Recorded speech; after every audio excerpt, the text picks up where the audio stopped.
Hello everyone.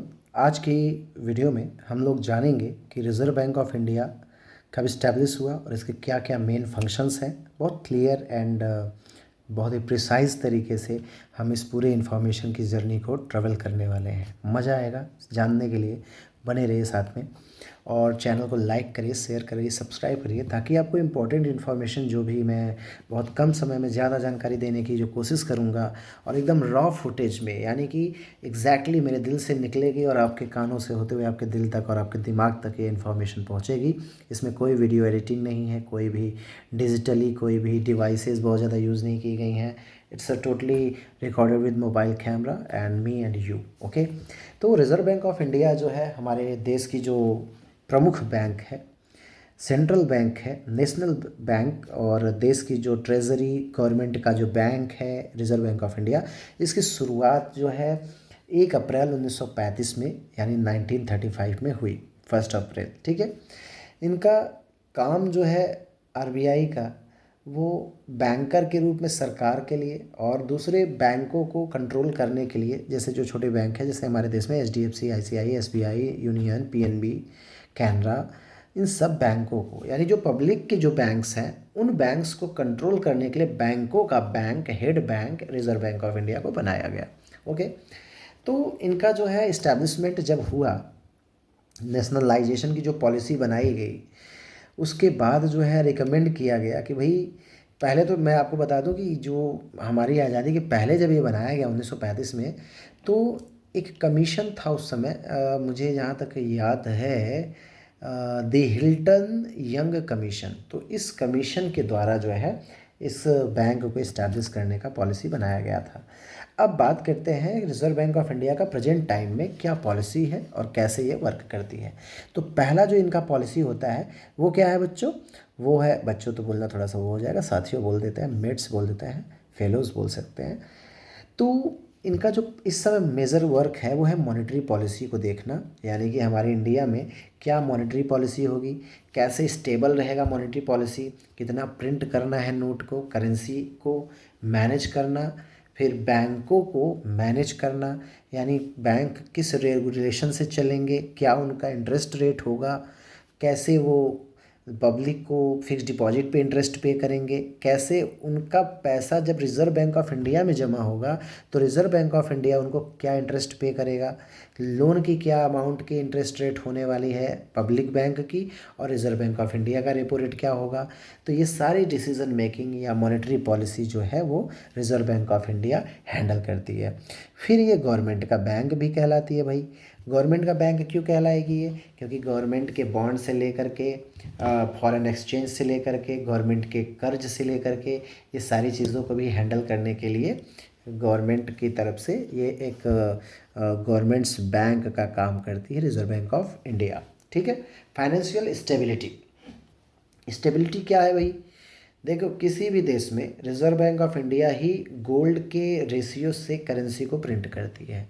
तो financial stability maintain करना, overseas यानी कि दूसरे देशों के कंपैरिजन में देश की करेंसी का वैल्यूएशन मेंटेन करना और हमारे देश की करेंसी का डिवैल्यूएशन न होने पाए इसका ख्याल रखना भी आरबीआई का काम होता है।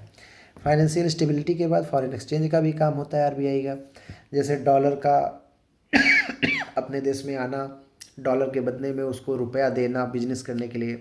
अगर आप रुपया ले करके बिजनेस करने के लिए जा रहे हो किसी दूसरे देश में, तो रुपए के बदले में डॉलर को देना, यानी कि डॉलर, रुपया, यूरो, पाउंड, जो भी जिस भी देश में करेंसीज हो, फॉरेन रिजर्व, फॉरेन एक्सचेंज का मतलब ये होता है सिर्फ डॉलर नहीं बल्कि जितने तमाम देशों के साथ हमारे देश के रिश्ते हैं उन सभी करेंसीज की मैं बात कर रहा हूँ। ठीक है। तो रिज़र्व बैंक ऑफ इंडिया का ये भी एक कार्य होता है। रिज़र्व बैंक ऑफ इंडिया, जैसा कि मैंने आप लोगों को बताया कि इसका जो स्टार्टिंग हुआ, कमेंसमेंट हुआ, वो 1 अप्रैल 1935 में हुआ। तो इसका मतलब तो आप लोग समझ गए होंगे कि ये आज़ादी से पहले ही इस्टेब्लिश हो चुका था, है ना। तो अंग्रेज़ों की सोच है ये, न कि इंडियन सोच। आजकल आप लोगों को पता होगा कि आरबीआई जो है ना वो एक यूपीआई सिस्टम को भी मैनेज कर रही है। जैसे हम लोग फ़ोन पे कर रहे हैं, स्कैन करके पैसे पे कर रहे हैं, या पेटीएम या गूगल पे। तो जो एक यूनिफाइड पेमेंट इंटरफेस है, यूपीआई फुल फॉर्म जानिएगा ज़रूर। ये लॉन्च किया गया था इंडिया में 11 अप्रैल 2016 में। तो इसको भी मैनेज करना आरबीआई का ही काम है, ठीक है। तो ये भी ध्यान रखना है। एनपीसीआई यानी national payment corporation of India, इसका भी पूरा system real time payment service में यूपीआई में ये आरबीआई मैनेज करती है, ठीक है। रिज़र्व बैंक ऑफ इंडिया का इतना जानकारी आपको जो होना ज़रूरी था वो मैंने आपको बताया। बहुत सारी जो जानकारी अगर आपको डीपली इसका इन्फॉर्मेशन लेना है तो आप इसके बारे में ज़रूर पढ़िए, ठीक है।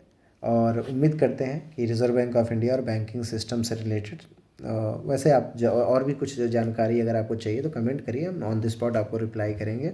आप ज़रूर इसमें जो है टॉपिक को एक्सप्लोर करिए ताकि आपको और भी ज़्यादा जानकारी मिल सके। जैसे मैं आपको टॉपिक भी डिस्कस कर ले रहा हूँ, जैसे हमारे यहाँ नाबार्ड है, नेशनल एग्रीकल्चरल बैंक्स, जो एग्रीकल्चर की एक्टिविटी, खेती बाड़ी से रिलेटेड एक्टिविटी भी के लिए बनाया गया है, रूरल बैंकिंग सिस्टम को मजबूत करने के लिए, ताकि गांव-गांव बैंकिंग जा सके, ठीक है। छोटे छोटे जो बैंक है जिसको हम लोग साहूकार बैंक भी कहते हैं, ठीक है, देसी बैंक हम अपनी लैंग्वेज में कहें तो। और व्यावसायिक बैंक है जिसको कॉमर्शियल बैंक्स भी कहते हैं, कोऑपरेटिव्स बैंक भी हैं जो कॉपरेशन के लिए बनाए गए हैं। और स्पेशली रूरल एरिया में डेवलपमेंट की ज़रूरत इसलिए है बैंकिंग सिस्टम में, क्योंकि आज भी हमारे देश में फार्मर्स जो हैं, किसान जो हैं, बहुत कम पढ़े लिखे जो हैं, उनको बहुत दूर दराज के बैंकों में ना जाना पड़े और उनको अपने आसपास ही बैंकिंग सिस्टम मिल जाए, ताकि उनके फैमिली मेम्बर्स में से कोई भी पढ़ा लिखा उनको हेल्प करके उनका कार्य करवा सके। तो आज भी हमारा देश जो है बैंकिंग सिस्टम में बहुत ज़्यादा पिछड़ा हुआ है, जबकि इतने सारे जो है अकाउंट्स हैं ऑलरेडी, तब भी बैंक में अकाउंट्स होना नहीं ज़रूरी है, बल्कि बैंक में अकाउंट होने का पूरा ऑपरेट करना आना चाहिए, ये ज़रूरी है। यानी education, literacy rate, health facilities, education और हेल्थ फैसिलिटीज़ ये बहुत ज़रूरी हैं किसी भी कंट्री को आगे बढ़ने के लिए, है ना। तो आरबीआई, बैंकिंग सिस्टम, इसके बाद हम लोग नेक्स्ट अपने वीडियो में डिस्कशन करने वाले हैं इंडिया की एजुकेशन सिस्टम के बारे में, लिटरेसी रेट के बारे में, और मेल फीमेल के जो है रेशियो के बारे में, जो कि डायरेक्टली जुड़ा रहेगा हमारे जीडीपी से, क्योंकि बहुत सारे लोगों को जीडीपी का मतलब नहीं पता है। तो उसके बारे में भी स्पेशली हम 5 से 10 मिनट के अंदर का वीडियो लेके आ रहे हैं, जिसमें जीडीपी, इकॉनमी और मेल फीमेल के बीच के डिस्टिंक्शंस और मेरिट डिमेरिट के बारे में बात किया जाएगा। Take care, bye bye.